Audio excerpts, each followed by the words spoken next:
பாசி பருப்பு வேக வச்சு பச்சரிசி மாவு கலந்து செய்கிறது ரொம்ப ஒரு த்ரில்லிங்கான ரொம்ப ஒரு அட்டகாசமான சுவை, பாரம்பரிய சுவை. நீங்கள் ஒரு முறை இந்த மெத்தடில் செய்து பாருங்கள். 50 பாசிப்பருப்பு நான் ஒரு 2 மணி நேரம் ஊற வச்சுருக்கேன். நீங்கள் உடனே கூட போடலாம். குக்கரில் போட்டு சும்மா ஒரு 5-6 கல் உப்பு போட்டுக்கிறோம்.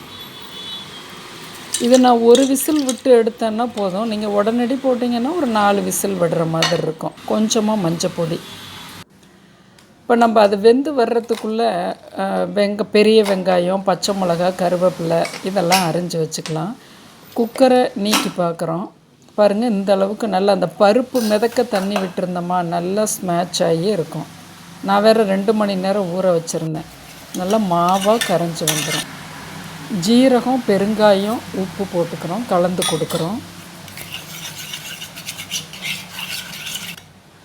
பச்சை மிளகாய் பொடி பொடியாக அரிஞ்சு போட்டுக்கிறோம், அப்படியே சாப்பிட்டுக்கிறது போல். கருவேப்பிலை, மல்லி இலை இருந்தால் கண்டிப்பாக போடுங்க. பெரிய வெங்காயத்தை இந்த அளவுக்கு கொஞ்சம் பெரிய துண்டுகளாகவே போடுங்க, ரொம்ப பொடியாக வேண்டாம். இன்னும் நிறைய கூட போட்டுக்கலாம். இப்போ நம்ம ஒரு பங்கு பருப்பு எடுத்ததுக்கு 2 பங்கு அரிசி மாவுங்கிறது கணக்காக இருக்கும். இப்போ நான் 50 பருப்பு எடுத்தேன், 100 பச்சரிசி மாவு போட்டுக்கிறேன். நல்லா அந்த கரண்டியை எடுத்துகிட்டு கைகளாலேயே பிசைஞ்சு கொடுப்போம்.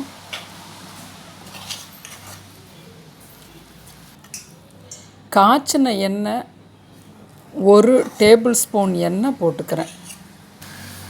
நான் அடுப்பில் இப்போ எண்ணெய் காஞ்சிக்கிட்டு இருக்கு, சிம்மில் வச்சுருக்கேன். எல்லாமே பிசைஞ்சு கொடுக்குறோம்.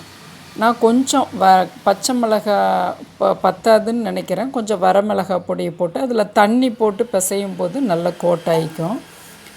இப்போ சோடா உப்பு, அது ஆப்ப சோடா ஒரு 3 பிஞ்சு கண்டிப்பாக போட்டால் நல்லாயிருக்கும். நல்லா பிசைஞ்சு கொடுத்துர்லாம். தொய்வான டோவாக இருக்கணும், ரொம்ப கட்டியாக இருக்க வேண்டாம். எண்ணெய் ஓரளவுக்கு 40% காய்ச்சல். இது கொஞ்சம் வீடியோ ஒரு மாதிரி ஆயிடுச்சு, எடுக்கும்போது சரியாயிடும். நல்லா இது போல் கிள்ளி கிள்ளி விட்டுறோம்.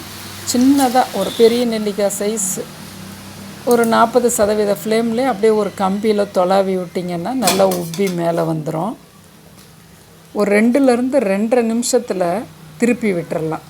நல்லா உள்ளே வந்து போலாக நல்லா இருக்கும். ரொம்ப அடர்த்தியாகவும் இருக்காது, மேலே கரகரன்னு இருக்கும், உள்ளே ரொம்ப சாஃப்டாக இருக்கும். இது போல் ஒவ்வொரு ஈடாக போட்டு எடுத்துக்கலாம். இந்த பபுள்லாம் அடங்கினோன்னே கொஞ்சம் நிறமும் மாறும். உடனே மாறாது, ஏன்னா மஞ்சள் பொடி போட்டிருக்கோம்ல, அதனால் நல்லா நின்று வேகும். இது போல் ஒவ்வொரு ஈடாக போட்டு எடுத்துக்கலாம். பாருங்கள், இப்போ நான் உடச்சி காமிக்கிறேன். வயிற்றுக்கும் ஒன்றும் பண்ணாது. பெரியவங்கள்லேருந்து சின்னவங்க வரையிலும் சாப்பிட்லாம். ஒரு முறை செய்து பாருங்கள்.